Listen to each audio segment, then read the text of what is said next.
because you've taught me a lot. Oh, I really appreciate that. No, I'm just telling you the truth. You've really taught me a lot. That's the reason why I really, really wanted to follow through with what I said of coming on here. I was nervous, I'm not gonna lie. Yeah. I first of all hate the sound of my voice. Yeah. Yeah. But I just wanted to. I'm proud of you. You've really made it's not about you. It's not about changing. It's who you've always been.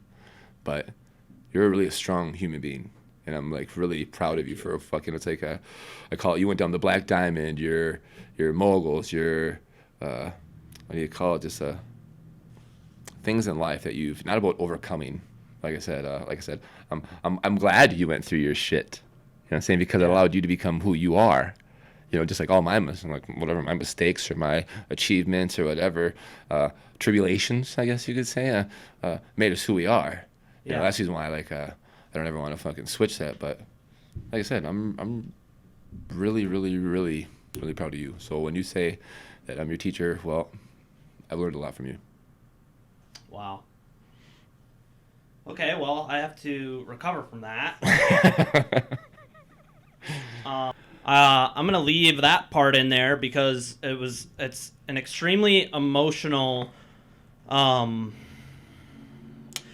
Anytime I think about you, I get emotional because I met you when I was becoming a man, You've always been a man. and anything that has happened in the restaurant industry and anybody that I've learned from, is because of you. I wouldn't have continued to cook if it wasn't for you. Thank you. Yeah. I love you. I love you too, dude. And that's why I'm really happy that you're coming on the show. Thank you. So, welcome to Minnesota Well Done, everybody. I have my first mentor, for real.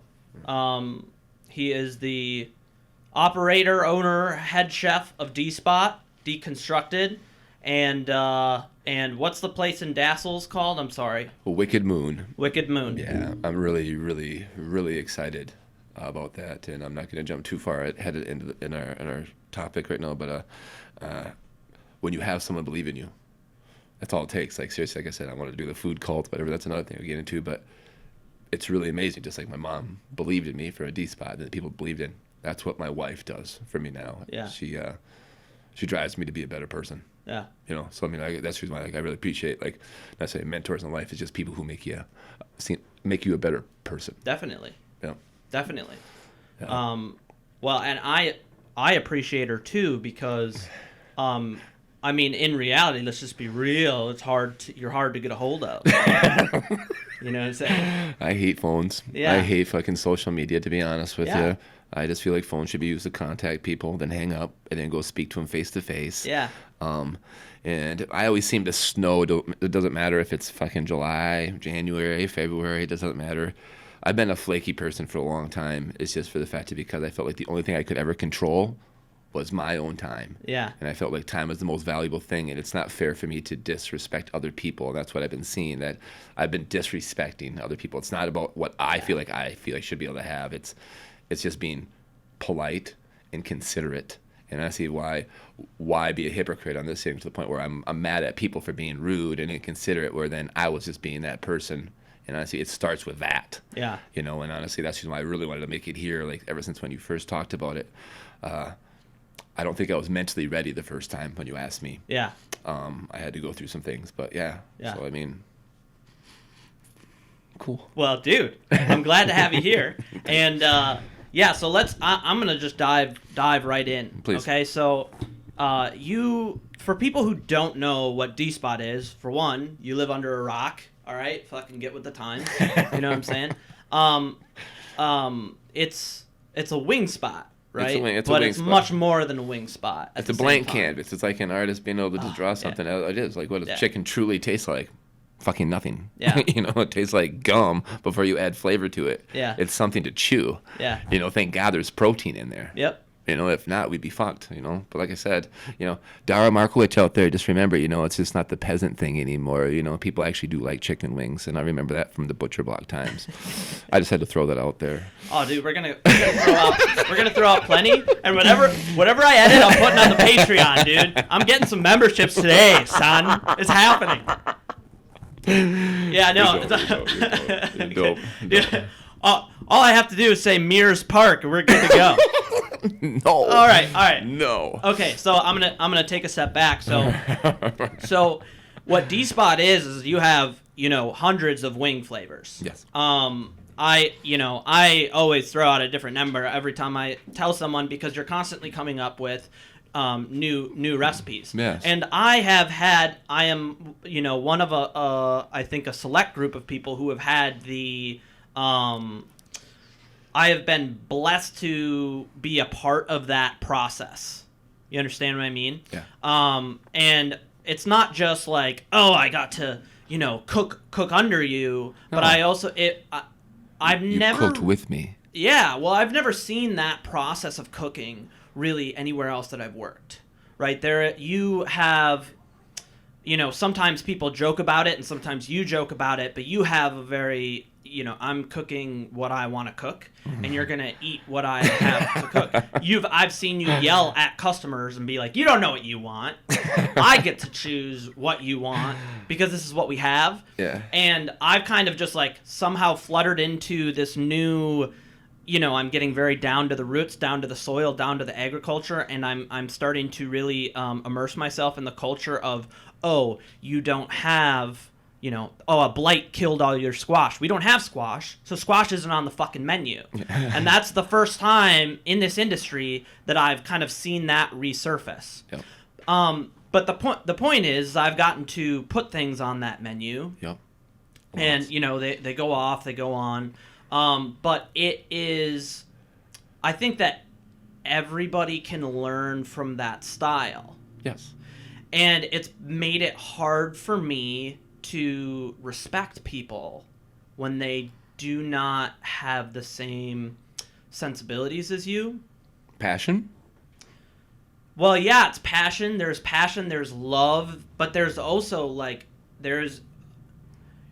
I tell people all the time that I think you know more than any other chef I've worked for. You are so unbelievable. I really do appreciate it. But it's true. Thank you. You can't make a menu of 400 sauces with zero knowledge. You know what I'm saying? Yeah.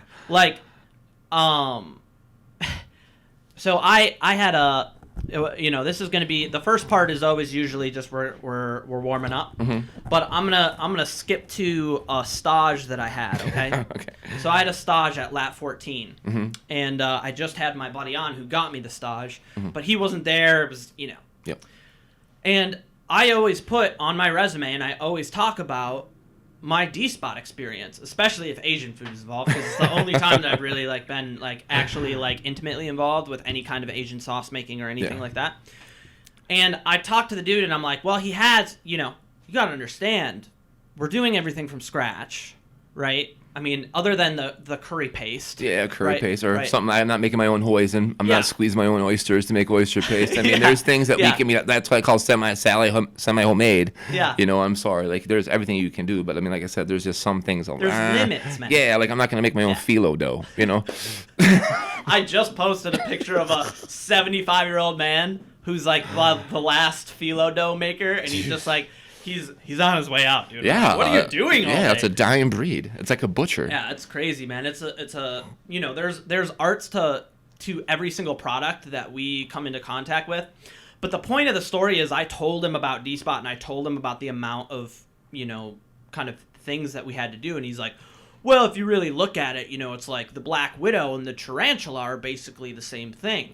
And well, let's just say I didn't get the job, and it's probably because of this interaction.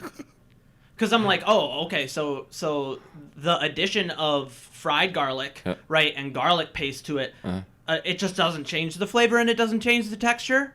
I see. This is the place that I'm coming to work at? Yeah. So an aromatic, something simple, like I said. So you're saying that details don't matter? Is that what you're telling me? You're saying that Béarnaise is the same as Hollandaise? No, because that's what cooking is, right? Yeah, it's an ingredient change. It's a detail for one, care about the details, and it's for two, change in the details, right? Yes. So you have grown. You are seriously unbelievable.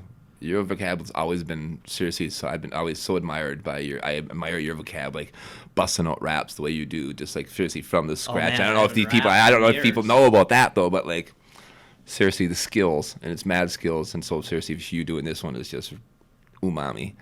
Seriously, it's so dope. Isn't it fun? It is.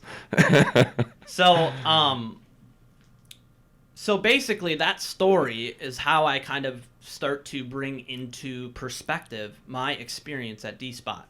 Now, there was a lot of fucking darkness. There's right? Yes, there's always anybody who knows me, right, and most people who know you, yep. know that there is a lot of darkness surrounding our adventures together. Yep. But I don't even really want to get into that on the show because this is a show about the industry. Yep. So I think that when I started with you, you don't get respect when you go somewhere else until you show people your chops. Yep. Right? But then you also realize that you have more chops than people. Like I didn't know, we only did chicken, right? We did burgers too. Yeah. But like I didn't learn anything about how to like properly take care of seafood. Yep. Or like, cooking is such a vast science and art that when I went to other places, it's like, okay, I can make every sauce under the sun that I can make more sauces than exist, right? But I can't cook this fucking steak to medium rare to save my fucking life, So there was like, there's been a lot of kind of going back and forth on like, do I have the chops? And eventually you go to enough places and you get the chops, right? That's why you did it. But I can say that at a basic level, right? And this is for anybody who's watching the show. When you go to D-Spot, there is the basic principles of how I cook. Yeah. I've kept that everywhere that I go. So like, for instance, you have a wing that is the Incredible Hulk, right? Yep. And it's basically a coconut green curry wing. Yep. Simplicity. Simple. Just right? make a little French bread and a little fatness of cream to it. Seriously, which a lot of Asian culture wouldn't because they want to keep it more on that their side. It's more of a soup-based aspect. I needed to make it nappe consistency. So all I did is find something that I could release the collagens of. But okay.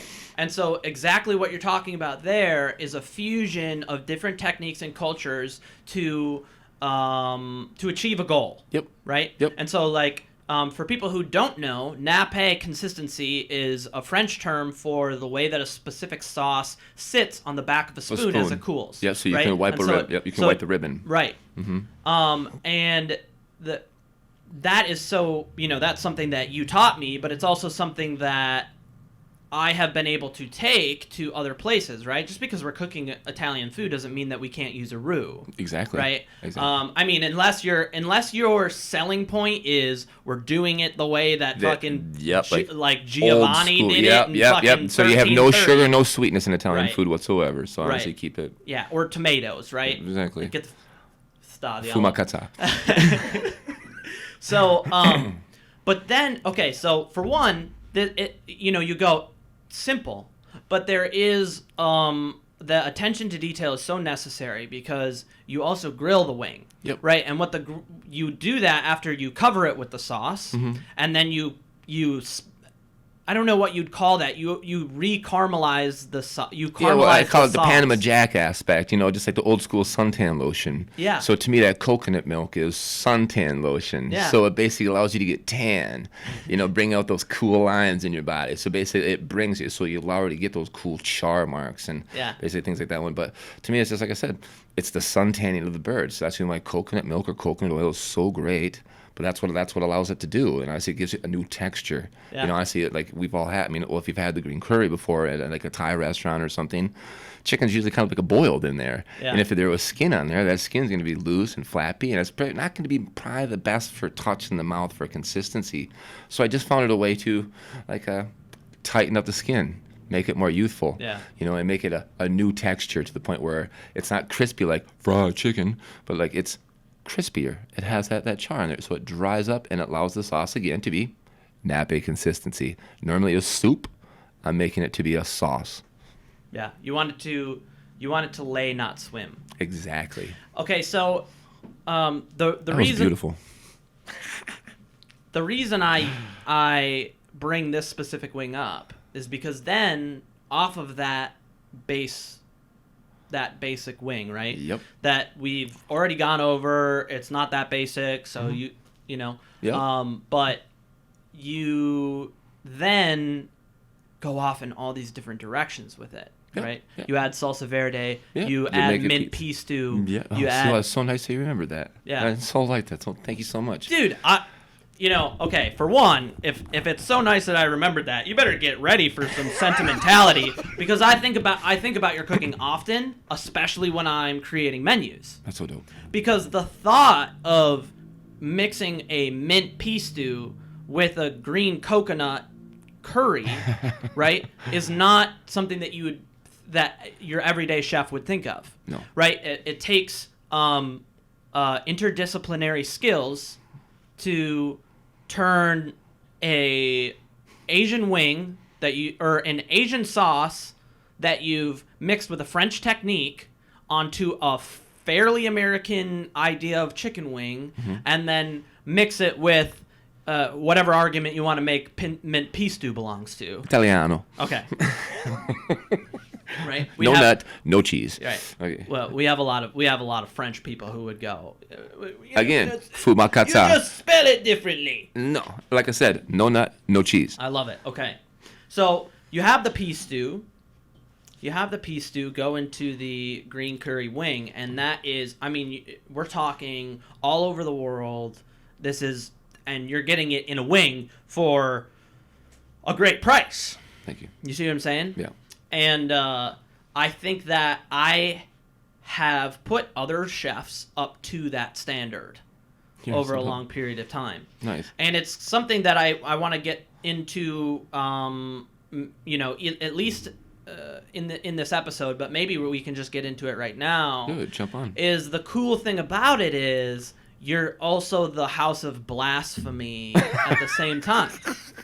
Sacrilege, right? yeah. Yeah. Like things that you seriously you'd get hit from your grandma. You'd be smacked for beating your potatoes too much, releasing the starch to watch it climb up on the bowl by using an immersion blender to mix your potatoes instead of a hand whisk or a press or something. Yeah. Because I'm trying to beat the hell out of it. Yeah. Like over whip it to make a fondue or something. Yeah. So yeah, there's things that as long as you understand just the generalization of it, just the basics, and that's the reason why I think they want you to understand the fundamentals of something before you offer your twist. Yeah. Anybody can make a slumgullion or a hodgepodge or a hot dish or whatever because anybody can add it and add and add. No matter how many ingredients you add, it always is going to taste better and better and better. You almost can't hit too many. That's when goulash has so much. Yeah.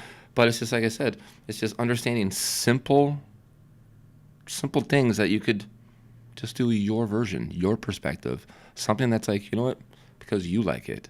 And that's the reason why it's like I did that. It's like I got in trouble by a lot of chefs for doing that when making mashed potato fondue, which now I see it all over the damn place. Yeah. And I'm like, well, Okay, maybe they do it differently. hold on. I see a lot of things that D-Spot has done all over the place. Let's just get that out of the way, right? you. Yeah. Let's just get that out of the way. Right. Like, I remember when I was 20, I went into Blue Door, and I'm like, these are our fucking wings. And they were shitty too, you know what I mean? Yeah. I mean, I was fucked up, but Yeah, but still, they to were see, they were shitty, dude. and they were trying to make something that someone else made. But that's what Yeah. we do, though. Yeah. We go out, and as being a chef, you and I, we go out and we try things, and you can't you're not plagiarizing. You're not stealing somebody else's anymore. Like I kind of make that joke that people would plagiarize because they say it's theirs. Yeah. None of these are mine. Yeah. These are things that were influenced by life, influenced by going to places or Sri Lanka House of Curry or whatever. But it's just like to do your interpretation because it meant so much. That seemed like a pot roast or whatever, or short ribs, whatever smells like something that your grandma, your mom was making. It gives you that flashback. It gives you something that's like, what can it be that you want to do? Because it's like what I want to do now. I want to put a thing on our menu called the homage menu. Yeah. To give homage to all the places that inspired me. It's not that I want to make something better than them. I would just like to show them that I respect them so much that I would like to showcase something that I felt, even if it may be slightly different, my perspective of something, but I want them to know that it came from them. Yeah. It came from, this isn't on me. This is just life. I'm like seriously just trying to put life in a different perspective, and honestly, it's how I see it. It doesn't mean it has to be the only way that anybody sees it, and that's what I want people to go do. Go try as many things you possibly can. You might have one that's the best, but don't hold anything else out that you can't, because that's just one perspective. I go, and honestly, it's like until you can then understand, and then it's not like forced education, but you want to do because it's for you, not for a grade, not to hear someone say, that was the best. It was like, I want to give you that experience that I had. Yeah. And maybe you then can go, and now I'm seeing through you, which is so fucking dope. Fucking to see, like, what did I do to influence? I mean, okay, yeah. What did you do to influence? Okay, we're gonna get right into that. Okay, you know what? We're gonna take a quick break, and then we're gonna go into a specific story that influenced me and got me down the cooking pathway that I've taken. I've told many people. It wasn't the Billy the Kid one, is it? It's the Billy the Kid, goat's blood, goat cheese. Yeah, straight goat cheese. Goat cheese story. Nice. Yeah. So we're gonna take a quick break. I'm gonna do a Patreon commercial, and then we're gonna be right back. Perfect. What's up, Minnesota Well Done fans? So I just recorded a extra, I think it's about 45 minutes of content with Darin, and I think it's great, especially if you're in the industry, to listen to it, but it is only going on the Patreon. So www.patreon.com/Minnesota Well Done.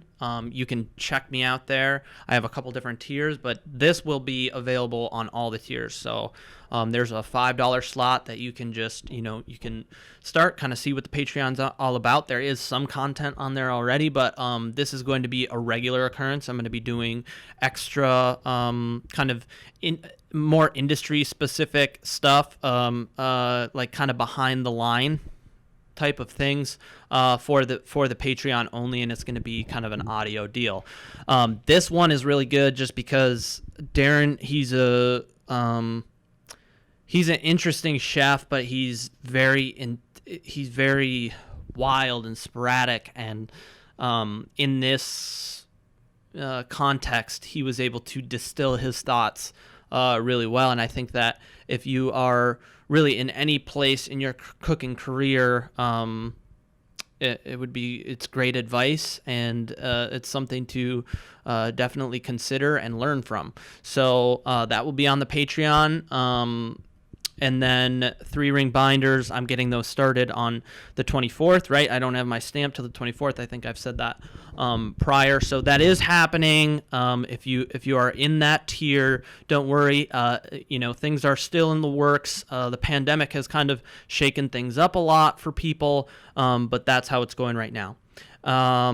Other than that, I just want to thank everybody again. I get to talk to people that I both admire and are my friends, and I get to go to school while I'm doing that. I don't have to, work a line constantly because people watch the show, they share the show, they like the show, and some people even go the extra mile and they go to the Patreon, and that really has it's allowed me to do a lot. So thank you guys so much.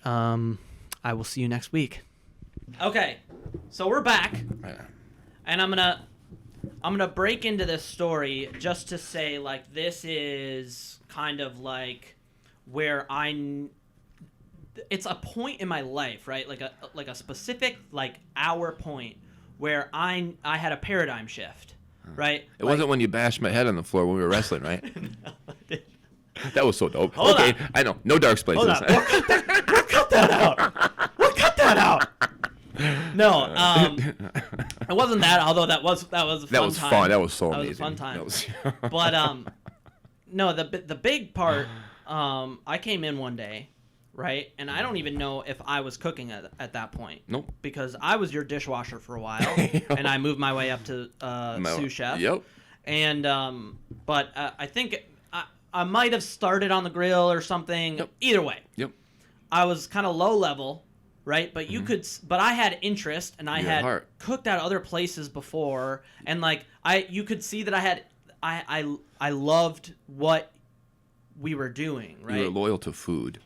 Absolutely. That's what I'm saying. 100%. That's what I'm saying. Yeah, that's a really great way to say it, because I, even at that stage, like, I loved making good food, and it was great when people would appreciate it and you get to see their smiles, but it was like I also just loved the truth of making good food. Yep. Like, there was truth in it. Yep. In a world, especially at that point in time in both of our lives, Yep. there was a lot of things that weren't true. Yep. But every time that at that point of D-Spot, every wing that went out was true. Yep. Right? So you saw that, you recognized that, Yep. and I came in one day and you're like, so, what's your favorite food? And I was like, well, I can't tell you a favorite food, right? I was like, it's, thinking back on it, it's kind of a campy question for you, but, I was like, I can tell you an ingredient that is very much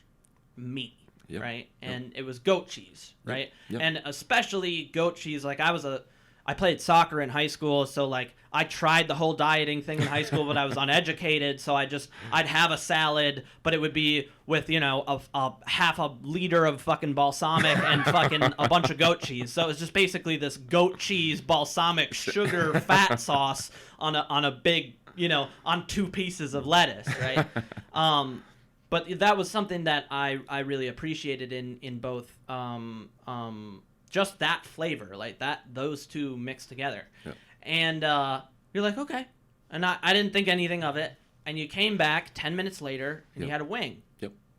And it was Billy the Kid. Billy the Kid. Yep, it was also derivative of Chianti, and basically a dry robust, to the point where, but I was using the colors that you were wearing and the flavors that you described, and it's basically I did my interpretation, my perception of what I felt that you were trying to draw. And then basically that's what I did, and I used the ingredients that you gave me, and then I just did what I could do with it, and then you created that wing. It wasn't me. You did. Okay. So explain. It should be called Christos. That's what it should be called. It shouldn't be called Billy the Kid. It should be called Christos. All right. I refuse to cry. I refuse to cry on this episode. Nice try. Okay? But can you can we say what's in the wing? Yeah, of course we can. Honestly. So honestly, we did a little bit of a blueberry gas streak, thickened up with almost like a grape marmalade or a grape jelly because of the pectin will allow it to thicken.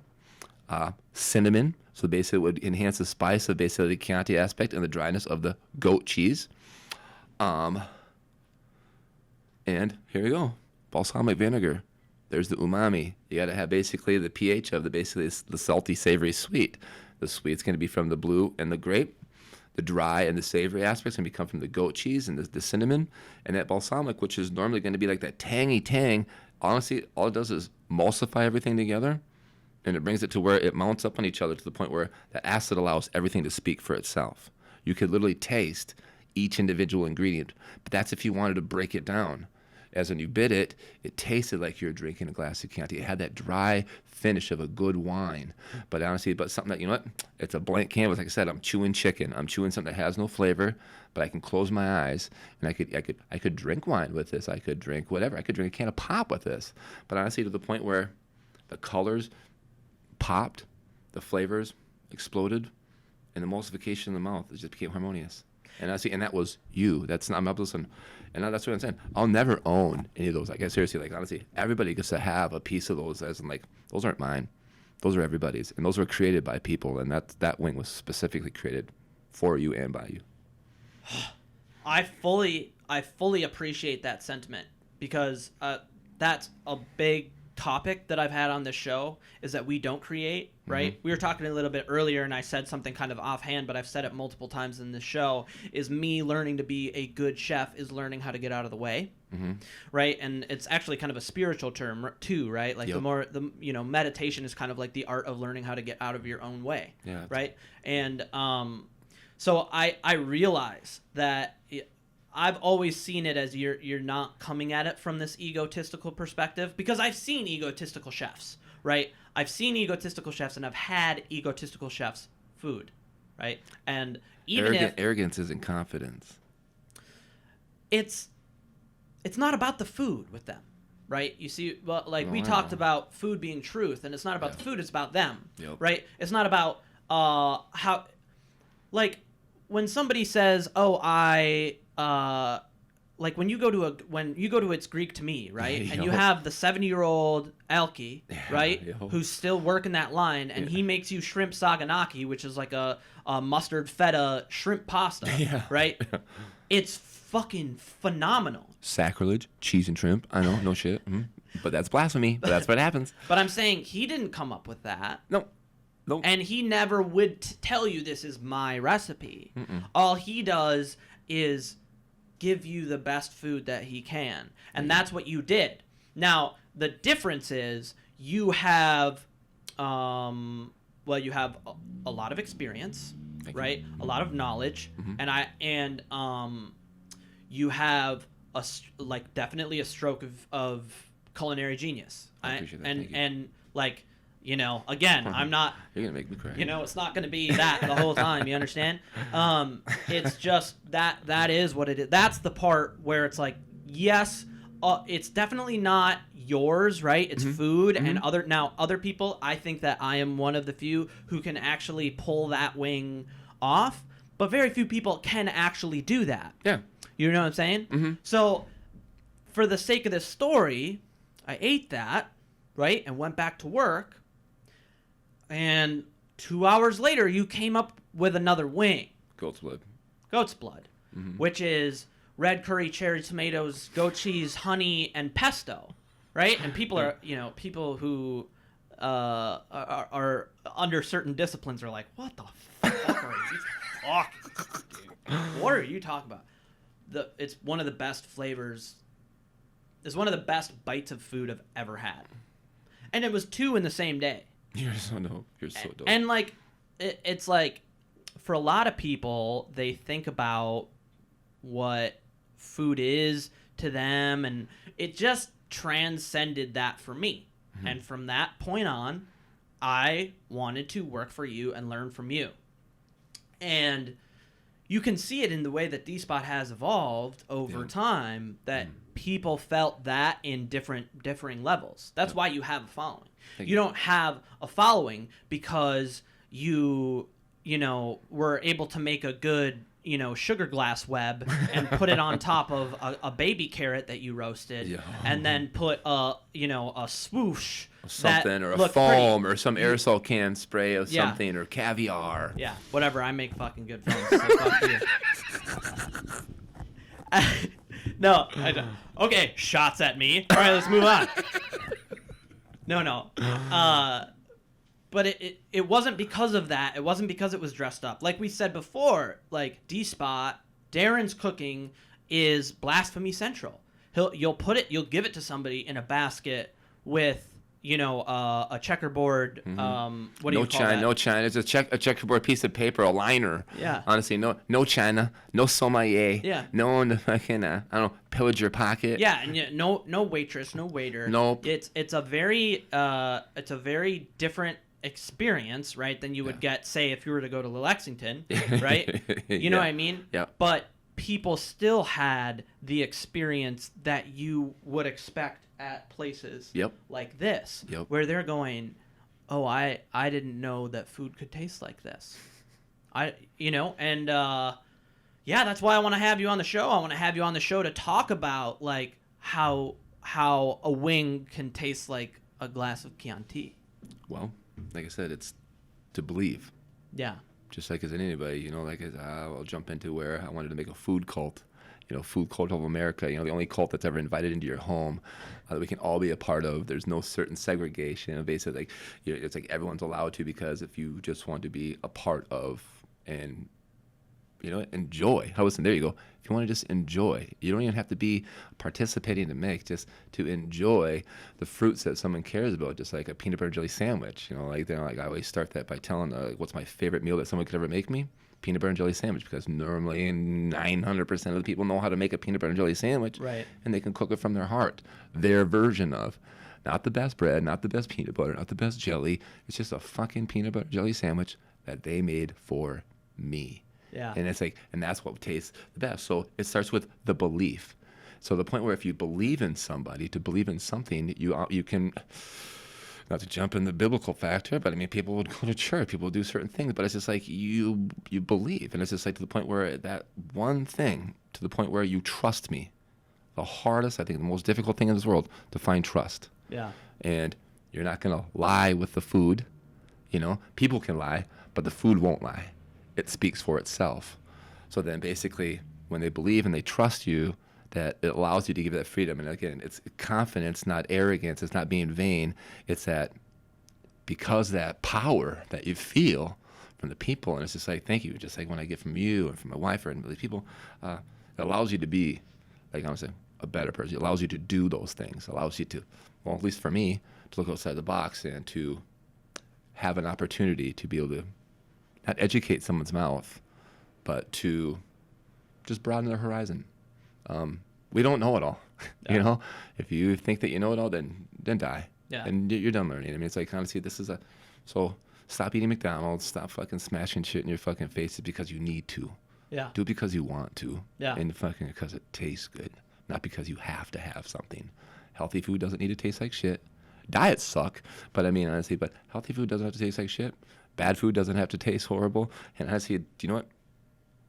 Just trusting somebody on how they make stuff is the best way to do it, for the fact that then I don't want to get too far off, but as you'll find that in me, our conversations will go so off the path that Wilson will be back with Tom Hanks on that island, and we'll come back and we'll be saved by a little box that has wings on it. That's right, I got all day. Good. So it literally just goes with the trust, and that's where the food cult of America comes into play, where I just want to I want to educate people's mouths. Not that I am the guru or anything that one, but just that I believe that I could be a spokesperson for, if you trust this, and that you look at all these other flavors, and like you can, like, oh God, look at all these things that he can do. Well, then let's go back to the simplicity aspect. The more simple the thing is the harder it is to be able to pull it off. Less ingredients is hard to do than with more ingredients, and to the point where, trust me. That's all I ask. Trust me. Close your eyes. Take a bite. It could even be a piece of paper with an aromatic on it. But if you believe, it could be the most decadent piece of chocolate. It could be the most savory meal. It could be the best thing you've ever had in your life. Because all it's started was a belief. I'm not trying to trip somebody out. I'm not trying to play a game. It's just literally, if you believe and you allow yourself, I mean, it's like, honestly, you're scared of flavors. You're scared of textures. But if you literally are holding someone's hand that was like, I feel safe and secure around you. I trust you. Boom. Now your mind's open and willing to try something different. And that's what we need to do.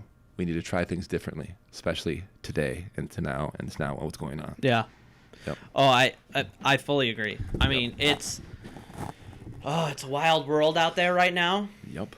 I do want to touch on something that you talked about. I liked the way that you worded broaden people's horizons, right? Mm-hmm. Because and I want to get into actual, like, the use of different ingredients, mm-hmm. and the way that you can eat healthy and still enjoy your food. Yeah. But people don't understand it, right? Yeah. Because, people have been both miseducated and uneducated mm-hmm. on, kind of the way that food operates in this country. And that's part of what we're trying to do on this show, is to educate people on how that works. That's cool. But also, I think that when you eat somewhere, like, okay, for instance, I had that experience with you, with mm-hmm. the wings that you made. Mm-hmm. But also, I after I left D-Spot, one of the dozen times I left D-Spot, I went and I worked at Victory 44. Yep.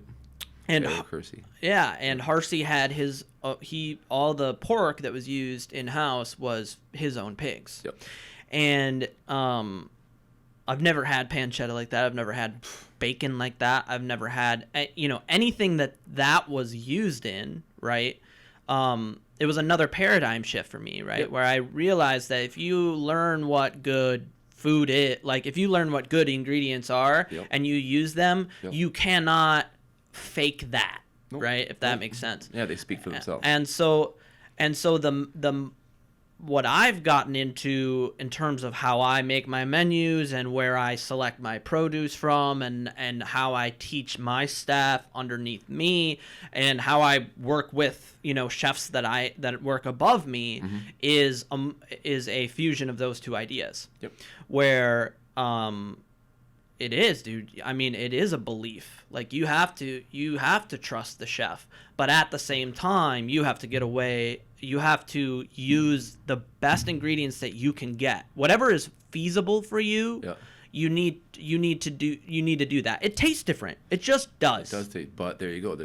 But I'm going to say something. I'm going to intervene in that one. A chef is someone who can use what he has in his pantry. Okay, you want to use the best ingredients that you can use. Right. But someone who is able to just not to go get because you have all this expense that you can do whatever you want. Right. But sometimes what do you have to work with? Oh, 100%. You know, it's almost like that 100%. basket challenge or whatever, the CIA, blah, blah, blah. But I'm just saying, like, to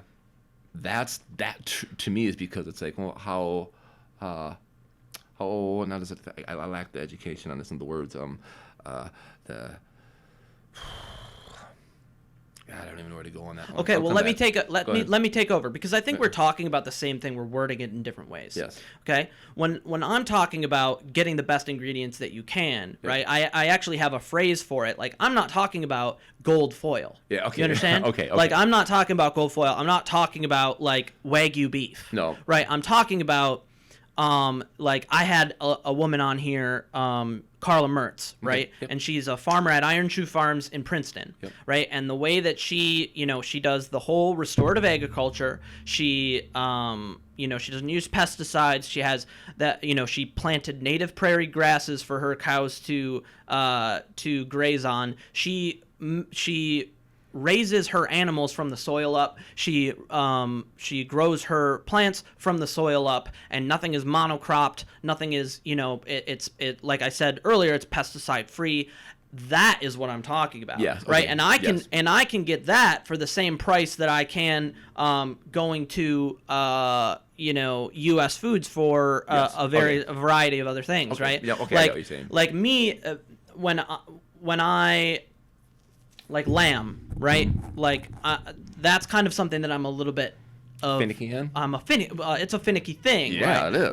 Like depending on when you cull and depending on when you snip and depending on depending on like the temperature on when they're born and all these different things can change like the variety of different amino acids that are in the muscles, and that is what controls the absorption of the fat in those muscly cells. So if you get a rack of lamb from Iceland, right, all I have to do is cut that rack and sear it, and it will fucking melt in your mouth. You understand? Yep. So I'm getting out of the way of that. Yeah. But I had to find that. It's there's different uses for all the different lambs, right? But if I was to use that for a stock, right, you wouldn't get the same, right? And then if I was to use New Zealand lamb for the rack, because they cull it later and there's like more adrenaline buildup in the muscles, so the muscles are tighter, and so when you cook it, the fat doesn't, like the marbleization in the fat doesn't, you lose it all. You lose all the fat. Right. So you would use that for soups. You'd use it for stocks. You could use it for bigger meals, but not something delicate, right? Yeah, for it itself. Right. Yeah. And so that's what I mean when you have to use it was another paradigm shift of I need to find the greatest ingredients in terms of I want to cook what is Minnesotan. Yep. Right. Yep. I had a guy from Lance from R&R Cultivation. They're mushroom cultivators, right? Okay. And he only delivers in a 40-mile radius around Roseville. Huh. That's where they grow all their mushrooms. Huh. And I'm telling you, dude, they brought me mushrooms, and it was out of this world. I want to hook up with you. Yeah. Hello, if you're out there, I would like to hook up with you. Yeah, I'll give you his number. All right. For sure, All because they are a growing business, and with the pandemic, there's their business has been hit, but they do like 1,500 pounds of mushrooms a week, and they do it out of a building. That's so dope. Dude, they do it on substrate. Right? The episode before yours is actually their episode, so people are going to be watching. They're going to be like, "We just heard this." But so he grew it he grows it on substrate, and then he's figuring out how to grow the secondary producers, creminis, etc., off of the substrate that's already been used. That's and then dope. that substrate that's already been, myceliated, is used as compost and sold to farms for compost. Wow. So that is the kind of thing that I'm starting to tap into with this show. And it's like I told my chef de cuisine from the Lexington, I was like, that mushroom guy and Carla, right, who's doing, she's crossed Mangalitsa hogs with some other kind of pig so that when you cut it looks like a ribeye. Right? And so there's, I want to meet you too. So there's pork marbleization. Wow. Yeah, I'm having her on again next week. Wow. And so it's like they are also chefs. And I have started to, using your terminology, believe in them. Yep. Right? And it's this whole line of people who are creating your food. And I just think that it's something that it started with you, man. It really did. Thank you. So, I don't even remember what my point was because I get so nerdy about this. You start if the word amino acids comes out of my mouth, dude, go to the next room. Dude, you know what I'm saying? If I see something shiny somewhere, I'm fucking drifting, so it's okay.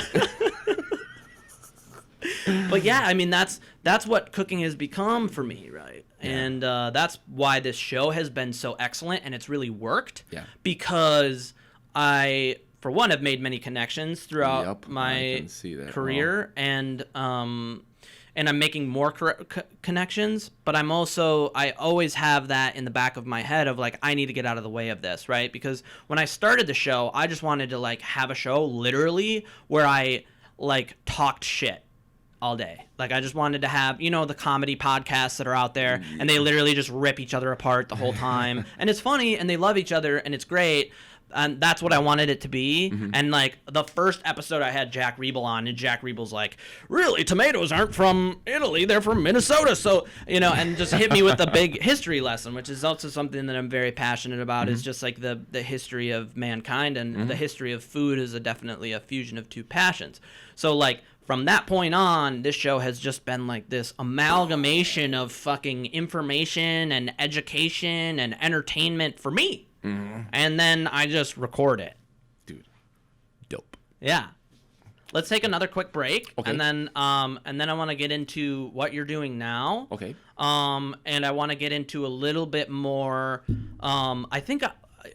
Are you down to stay a little bit longer for like another half hour after the episode and do totally like an audio only Patreon? Totally.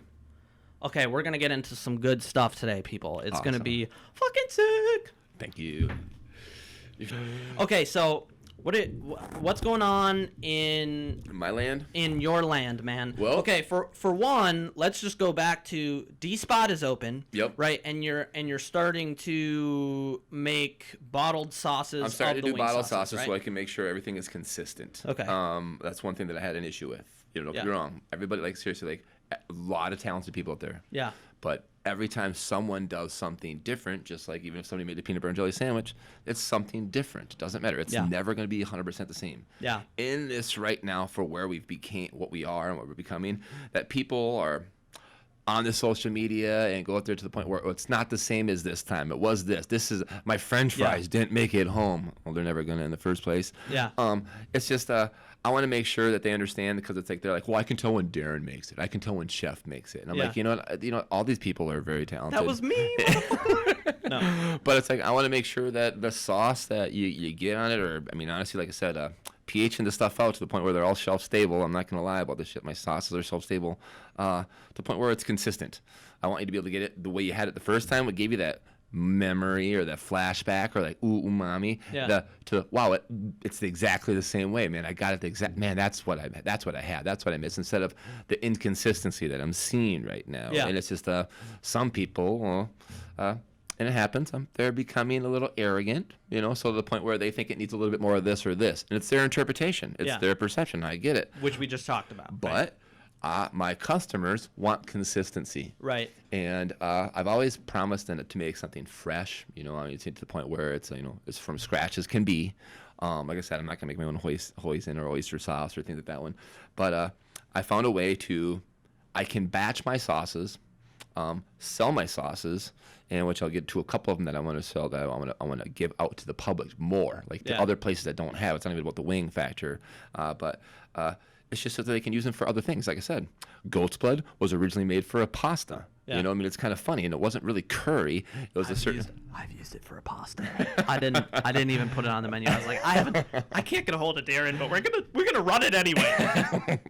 Go on. It's just that I wanted to make sure that people could use the sauces for whatever purpose they want. Because, like I said, there's their perception. You know, like I said, peanut butter jelly sauce on a wing or something like that. But I'm saying you're the Incredible Hulk or the Goat's Blood, Black Widow or a tarantula. Like I said, which just like Frank's, that's fucking good at anything.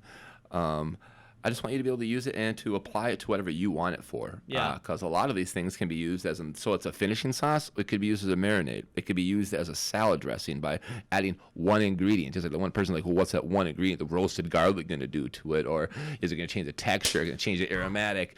It's just the point where all those things will change to the point where I could take my Black Widow sauce, a soy simple syrup, cracked fennel, jerk rub, sambal, and honey, to the point where I'll add a splash of rice vinegar. You know, I could add any type of oil, walnut, saffron. It doesn't matter anything. To the point where now it's a dressing. I can use it for shrimp. I can use it for fish. I can use it for chicken, pork, beef.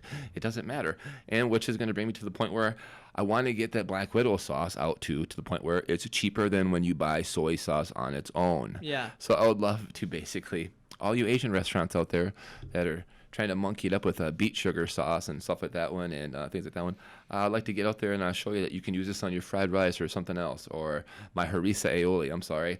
Harissa, a pimento chili, an ingredient that's so common as paprika, but we're only used to Moroccan or Spanish style paprika instead of a South African style an ingredient, and bring it to another level to the point where I want that to be in Tabasco stops or gas stations or even on the shelf, or basically, and you go buy a dang Thousand Island spread. Like 50,000 companies are making a sandwich spread that looks exactly like fucking Thousand Island. Like, how many times do you have to have Thousand Island? Well, try something different. And I don't need to have a new name of a barbecue, but just a different sauce. It's the characteristics, the flavor, the level of what it is, just to be able to put it on the shelf so you can have it somewhere else. You can put it on whatever the fuck you want. You want to put it on cereal? Put it on fucking cereal. I wouldn't suggest it on cereal, but I would put it on fucking almost anything. But like I said, the Black Widow sauce, the tarantula, stuff like that one, the harissa, I want to get those specifically out on shelves just so people can use them for other purposes like they're intended to be used for. Right. I only wanted to show the Black Widow sauces, BW, Buffalo Wild Wings, the spider that sucks the blood out of that damn animal. But it's just to the point where I want people to use it for many different reasons and many different purposes, and for the more you can do, you're showing me the love and the appreciation, because use your vision of how you want to use it. It's just something. I mean, I'm sorry. Do you just use sriracha on fucking one thing? Yeah. No, you use it as flavor. Do you use sambal? Which sambal, I'm sorry, sambal was out there before fucking sriracha. Yeah. And sambal's a lot fucking better, FYI, and no one stole that one. Yeah. Okay? All right, see? And that's a true thing. Someone stole that sauce. Get into it. Yeah, okay, well, fucking seriously, that guy on that boat should have left that woman alone and give her all the props and all the pride. And seriously, that's from her town. I was I'm sorry. Yeah. From fucking, seriously, it just plagiarizing fools. Go ahead and keep to yourself, because honestly, it's not yours. Someone else made it. Yeah. All right? And just like Black Widow sauce, I didn't make it. You guys all did. I just made different aromatics and different way to basically season a soy sauce. And honestly, but I made it nappe consistency, and I took it one step further. Anybody can.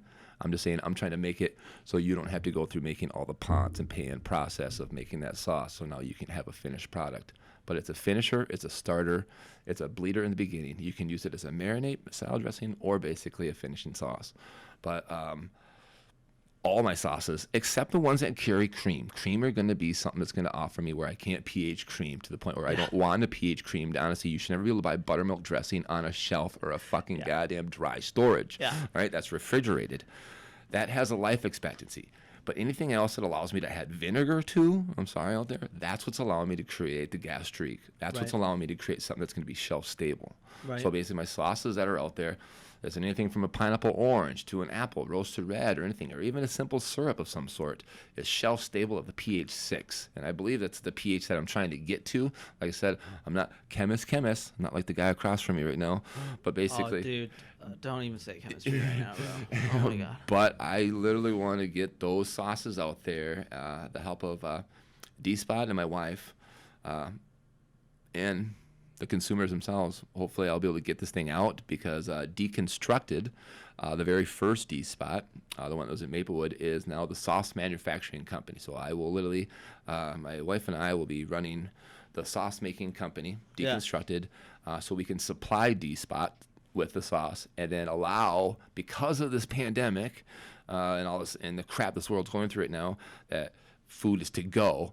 I want the viscosity and all that stuff to be like, so how the food is meant to be traveled and stuff like that. It's a food that you can get home in the same way that you would have got it at the restaurant, but basically will be just a to-go spots. So I mean, there is no second whack, no sit in this one, do your Grubhub, DoorDash, whatever. But the food will be coming to you the exact same way. But me doing these sauces allows me to go into different locations, smaller locations, and a quicker cook time, taking a long time cook period to a short order cook time period.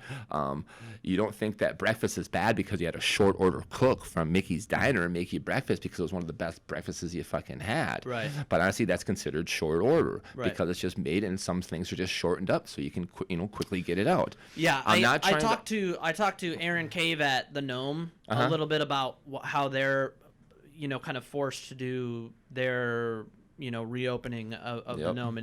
Everything is very short order. Everything is very prep heavy, right? Yep. That's how I like to explain it to people. Is like, a lot of the time you go to, I used Lexington too much. Let's just say you go to Victory 44, right? And you order a cut of meat, right? We're usually cooking it from raw, right? Unless there's like a specific sous vide thing that we're doing, or right? something that's braised that I'm sorry that you need 8 fucking hours on. So I'm sorry you're just reconstituting asabuku short rib or something like that. But that's what I'm saying is like there's when we say short order, we mean putting more into prep and then prepping a lot of it, and then that's all that you have. So then all we have to do is reheat, rehydrate, or do a final sear. Finalize it.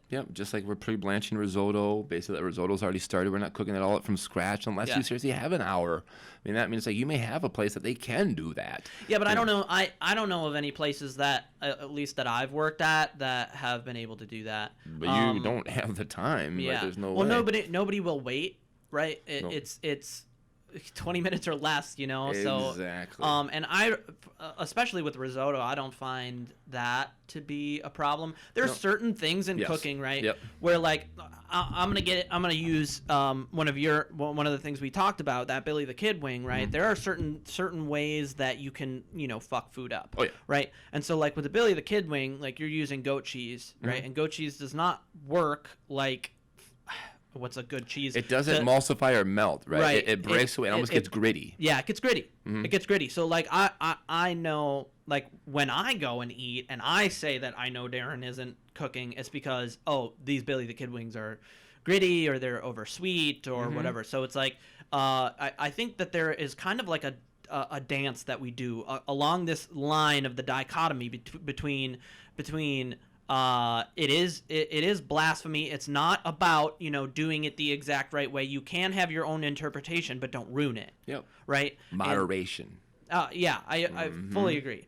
And like I say that almost because I was one of those kids who like I wanted to put my own my own spin, and I learned somewhat from you, somewhat from other chefs, sometimes on my own, that's just not really what it's about, right? Like you first do it the right way, and then your own version comes organically. You don't force your own version. No. It just comes organically. That's who you are. That's why it's your spell on it. It's not to the point where I don't even know how to even go on that one. But I like that. You create your own. That's like I don't sit down and go I'm gonna mix these two things together, and it's gonna be mine. A good flavor, and that's why I keep bringing ego into it, because it really is such an egotistical thing to think like that. Yep.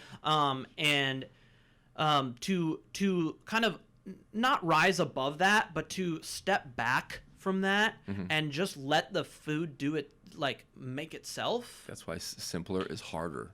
Less is harder. Yeah. You can keep a dish 3 ingredients or less. I'll fucking give you umami. Yeah. Like seriously, like fucking just like, I'm sorry for all you beer drinkers out there. I know you're gonna fucking hate this, but hams. I'm sorry. Go create me a ham style beer without making fucking chocolate, orange, and shit like that because you fucked up on a fucking day. I'm sorry. Craft beer. Like I said, keep it simple. Let's just keep it real. Like seriously, try to make something simple. Yeah. Without having to have so many ingredients in it. Goulash is goulash because you can add and add and add and add. Harder to keep less. If you can keep it, like I said, draw a circle, a perfect circle. How hard is that? Yeah. It's a simple continuous line. But to draw a perfect circle is really fucking hard. I'm gonna stop. I love that, dude. Yeah, thank you. We'll call the episode a perfect circle. No, there you go. And then it's a new album release too. But I do want to jump in something. You asked definitely. me where I was going to be and what I'm doing. Oh yeah. No, I'm gonna say honestly, my wife and I, who has given me a lot of motivation, like seriously, woke my ass up. Yeah. Like we all, like honestly, we stifle ourselves, and this person came along and woke me up, and to the point where it's giving me an opportunity. And she purchased the place out in Dassel, a place that she was from, and stuff like that one. She used to own a bar out there called the Iron Horse, which, you know, let it be. Her ex is kind of bringing that one to the ground, but whatever. But so she came across this bar that has this possibility of us having a kitchen, which we're going through all these loopholes and stuff like that one of getting this thing going. But she did it. She's giving us an opportunity to have a place called the Wicked Moon Grill and Saloon. A beautiful bar that she has done so much, to the point where I'm not going to say that we've done reconstruction or rebuilding, because I don't want to get in trouble for us not getting the permits yet, because we haven't done any constructive surgery to it yet, except on the other side of the building, which is now going to be the kitchen. So literally, like the whole other building right next to the bar is now we're converting it into a kitchen, which she's allowing me to create and to have something that I've always wanted, like any chef would want. I don't need to have like a stainless steel kitchen or having the most, everything. No, she's allowing me to have a place where I can create, to be me. And yeah, it's Dassel. It's an hour and a half away from the cities. Yeah. It is seriously a whole nother land. But the people out there blow my mind. They're so nice. Why don't they have, thank you for letting me come out there and cook, but I'm really looking forward to being able to do the things that I want to do, not just chicken. Don't get me wrong. I like being known for chicken or being the fish guy or whatever. But I really... Timothy, we love you. Yeah. I'm really excited that we're going to have an opportunity to do the things that we do best. She is an unbelievable customer service type person that seriously is so talented. That I'm looking forward to working with. It's like to always have like a face, a front that you get to like back behind. Like say if you're like working with a chef or something, that one. That's what I feel like I'm working with her. That she is bringing me, like she's like allowing me to be a better person, to heighten my ability, to where she's allowing me to be able to have freedom on the direction. Just as it's not about like there's no course or there's no certain direction on what we're doing, but to allow me to be able to have the freedom of what we can do. Yeah. And I really look forward to this new year, because after this during this pandemic, we're kind of holding off until next year to try to open up. Such a good idea. But the food, the drinks, the ambiance, the atmosphere, the whole accoutrement is such a... believe it or not, the first time I'm speechless, as I don't even know words that could even describe the feeling that it gives me, because I'm still involved with D-Spot. I'm still very much involved with D-Spot, like I said, doing the sauces and stuff like that one. But now at this point where it gives me a chance to be and do things with my wife, and another story, basically of what I want to show and represent with food. And like I said, hopefully that I've created a following like I said, I wanted to create the food cult of America. Like, Yeah. seriously, that we all can be a part of. There's no leaders, no alpha. I need to be the chef of this one. No, man, we all bring something to the table. 100%. You know, it's almost like fucking like, it's like, what is it when you bring something? What is it when you bring something? Like, it's like everyone brings something to the table. Like, yeah. You know, of course, we're not going to be able to think of it. Potluck. there you go. Yeah. That's what it is. It's the point where it's not the arrogance thing. It's like you have to bring your words. It's like what you're doing here. Yeah. I mean, this is like, to me, like what I wanted to do, but it's like I don't have the personality like you do to be able to do this. You do something. This is straight you. But I'm really excited to have the belief out there. They don't know me out there. I'm a nobody out there. Yeah. You know, they see some of the things maybe from D Spot, or she'll post something on there, and you know that is great. But they don't know me, and it's just like I'm not trying to like, this is who I am, and you need to respect me. I can't wait to earn their trust. We good? Yeah. No, I'm just checking. No, I got it. Yeah. And I don't have a Jamie. No. You know what I mean? I'm just really, really excited to bring Dassel and that side of Minnesota something different. I'm still going to do wings out there. Don't get me wrong. And I say their own wings that aren't from out here. Yeah. You know, like I said, I want to make sure there's a difference in there. Like I said, I'll talk about the smoked ones later if we get opportunity, or things like that one, or white kidney bean, or the Robo's tea aspect. But my whole thing is, she is allowing me to do the first time in my life whatever I want. Yeah.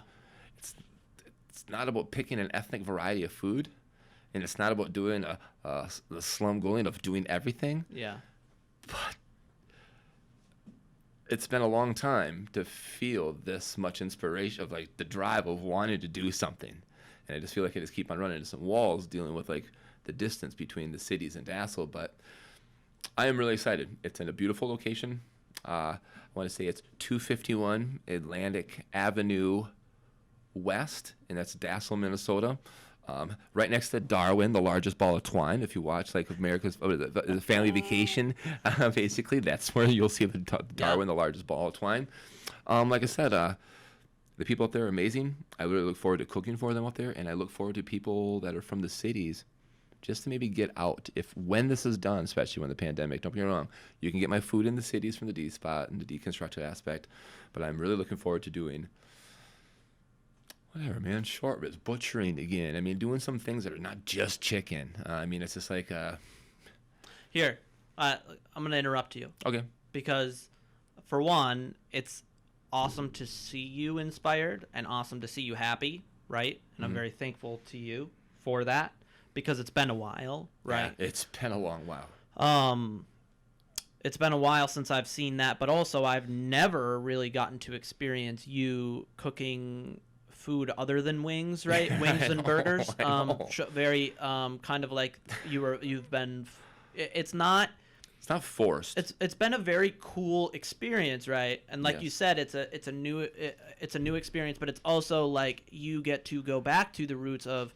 When I tell people that you are the most knowledgeable chef that I know, it is not you are the most knowledgeable saucier that I know. It's not you are the most knowledgeable of butchery that I know, or charcuterie. It's of kind of the whole deal, and you don't get to express so many different aspects of cooking, of what we've been talking about this whole episode of like, this is who we are. You have not gotten to express that for such a long time. Now, I'm going to add on too, right? Like, yeah, it's an hour and a half out of the cities, right? But like, I can tell you, I can think of 3 places that I know my family drives, you know, an hour and a half. If there's a place like in Two Harbors that my family goes to, there's, you know, and around the world, that's kind of how it is, right? Like behind me, I have Magnus Nielsen's book, and Magnus Nielsen's restaurant. You drive an hour and a half out there, and you pay thousands of dollars, right? Like, so it's kind of, you know, I don't want to use the term, it's similar to this, but I don't want to use the term to define it, but it is very much a destination place, right? Like, it's somewhere that you are going to take the day and experience Darin's food, and experience Darin's food, not just Darin's sauces, not just Darin's chicken wings. And I'm excited to see how it continues to evolve and how you continue to change with the seasons and whatever. And I appreciate that. And I definitely want to invite all the bikers out there because it is definitely going to be a biker destination. Oh, yeah, I bet. Yeah, I didn't even think about that. My God. Right off of Highway 12. And honestly, it's right off there, right off the base of the main strip. And honestly, boom, perfect spot. Beautiful location, beautiful ambiance. Nothing's going to bother you. Yeah. Seriously. And if you ever do want to get away from the pandemic and actually go to a nice area where they're going to be a little more lenient on things, Dazzle is the place to be. Yeah. Yeah. Take those fucking masks off. Yeah, Governor Waltz. Yep, I have a pho burger. The fuck you, Hudson. I'm gonna make a new one for Waltz too, and it's gonna call you fucking goat sucker. I'm neutral. Okay, I hear you. I'm neutral too. I'm neutral. I'm just speaking for everyone else. No, I also think that there's something to getting out of the city, right? Especially you live in Minneapolis in 2020. I mean, the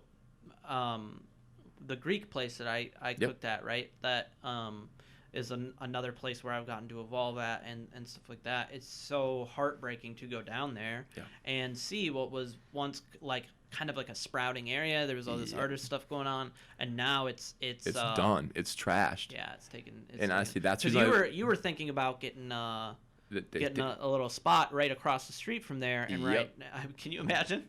No, I couldn't. And that's the reason why. Yeah.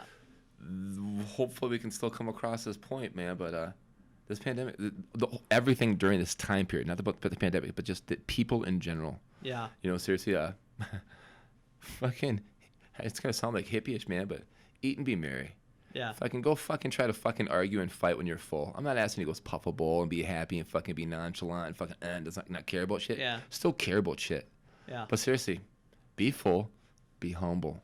Yeah. Seriously, we're all fucking people, man. I don't give a shit who you are, what you've done.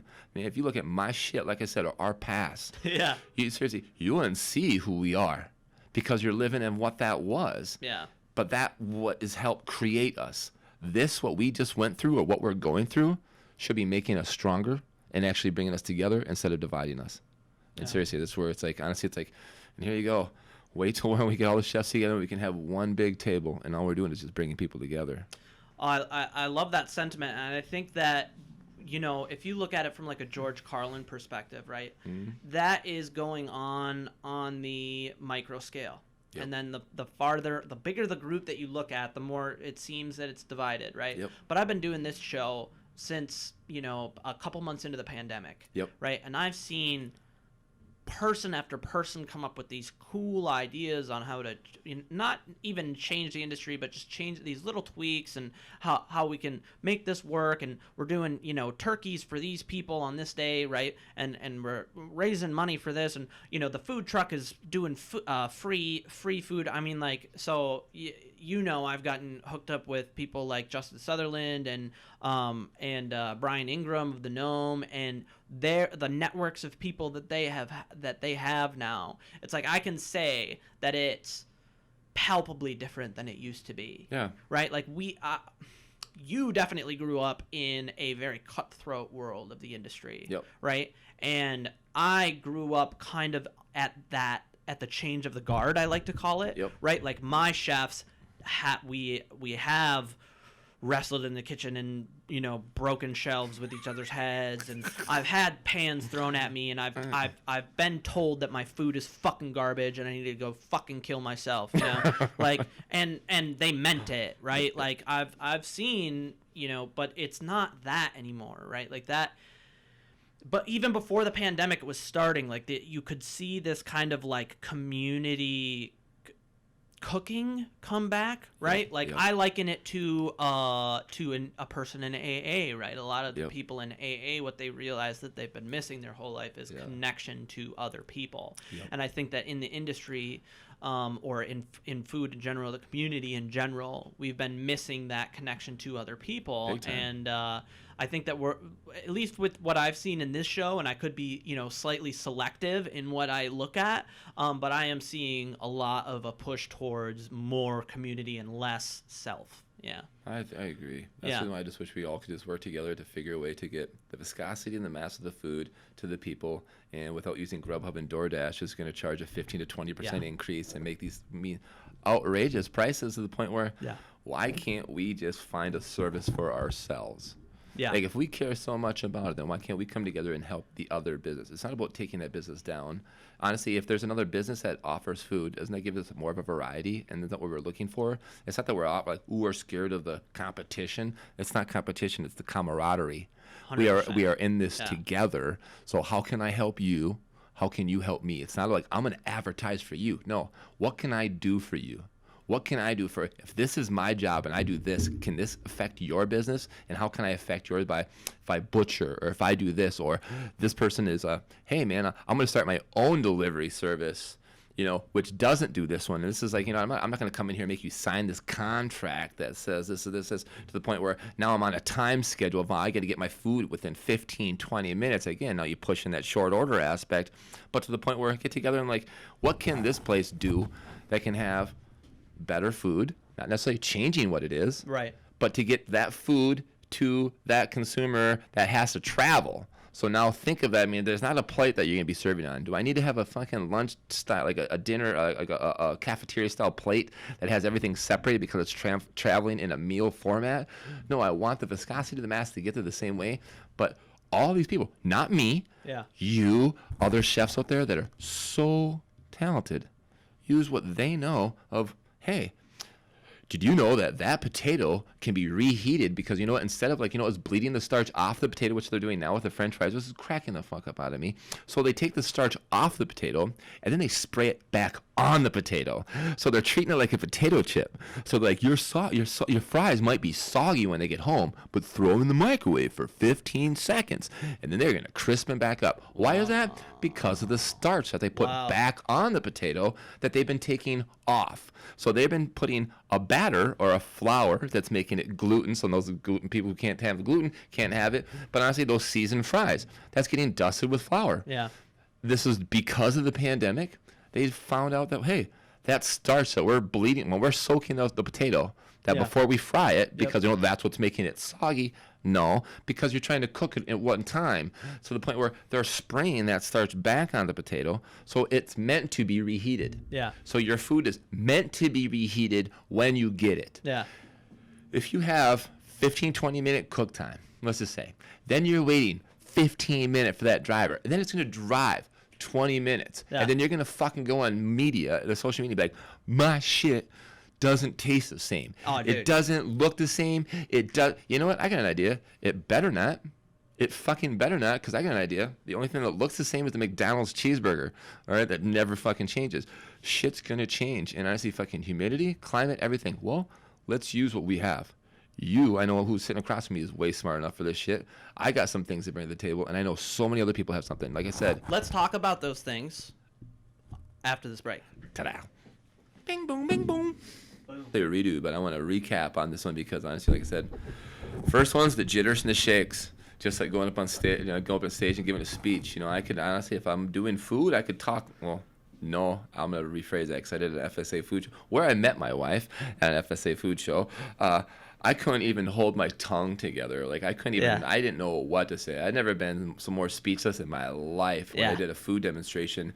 But it was, I guess, a big hype because honestly, everyone was worried about me dropping the F-bomb, especially with being all mic'd and shit in this auditorium.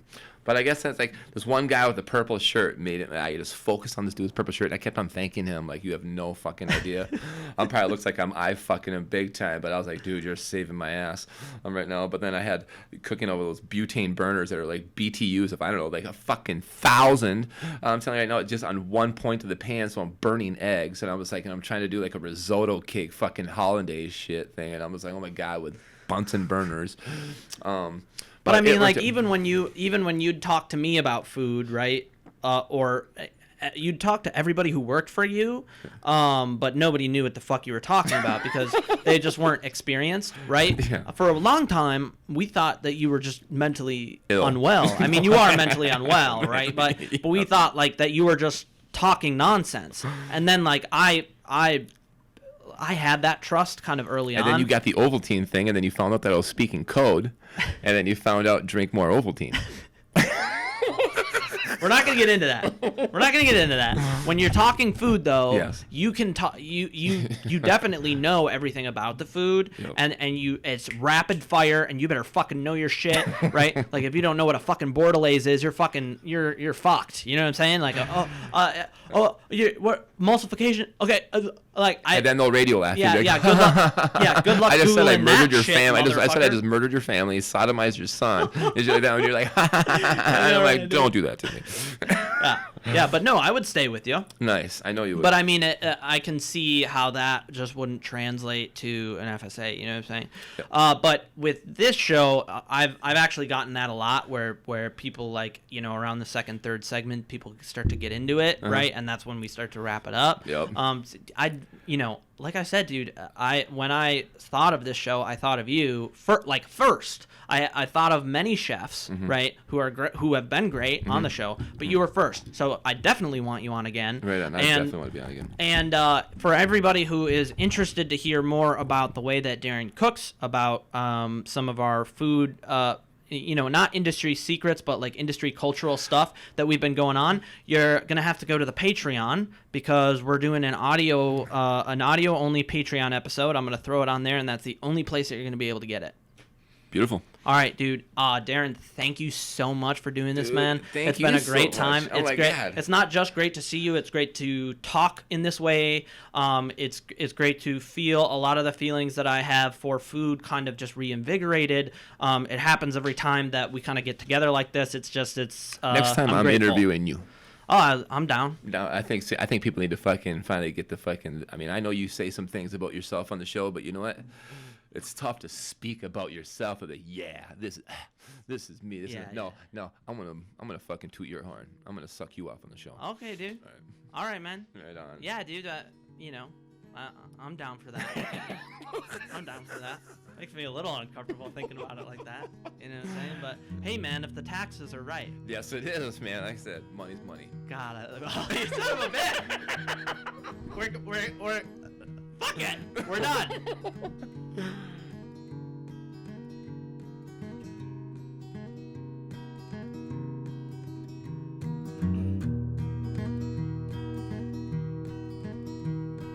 Lost light stencils my heart. Lovers remember my old home sun burning. My memory. A shovel writes a new song. I can almost hear them singing along as I keep digging away. Her love rubbed me raw, methamphetamine, alcohol, if only left me stay. Yeah.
loose ends. Taking off to St. Paul, where I will surely spend it all on Hope Street, the last house on the block.